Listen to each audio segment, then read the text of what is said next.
Assalamualaikum warahmatullahi wabarakatuh. Halo semuanya, balik lagi bersama aku Zahran Seba di channel ini. Jadi kali ini aku bakal menceritakan tentang cerita Rasulullah saat hijrah ke kota Madinah.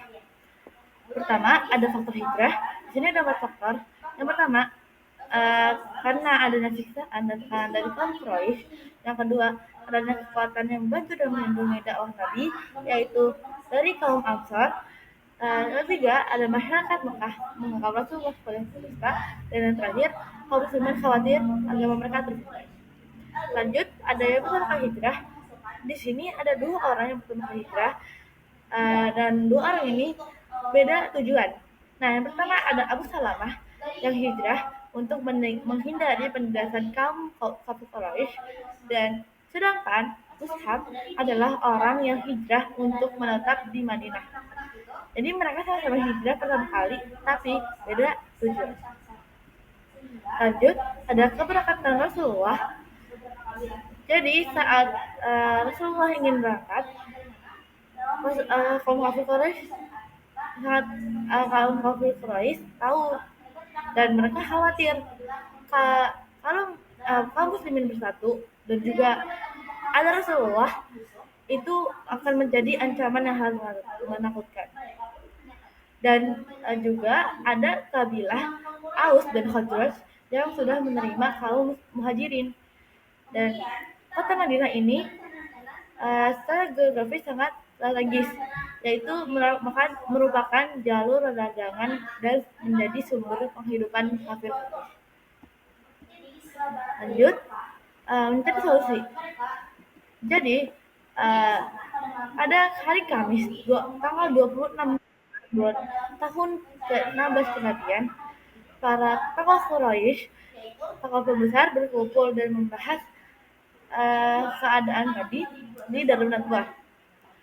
Ketika mereka berkumpul, ada iblis yang datang dan menjelma menjadi lelaki tua, dan iblis ini mengaku berasal dari Najaj. Dan kaum kafir Quraisy, mereka ini setuju aja karena uh, iblis ini ingin karena mereka tahu kalau iblis ini, kalau orang ini orang yang sudah banyak ilmu. Lalu saat uh, saat diskusi ada 3 pendapat. Yang pertama tuh pendapatnya memenjarakan Rasulullah, tapi pendapat itu ditolak. Yang kedua, mengasihkan Rasulullah, dan pendapat itu juga ditolak. Dan yang ketiga, pendapatnya dari Abu Jahal, yaitu memilih pemuda terpandang lagi kuat dari masing-masing kabilah, dan pemuda ini diberi pedang dan mereka akan menyerang Rasulullah bersama. Dan akhirnya pertemuan ini pun selesai dengan hasil kesepakatan yang bulat.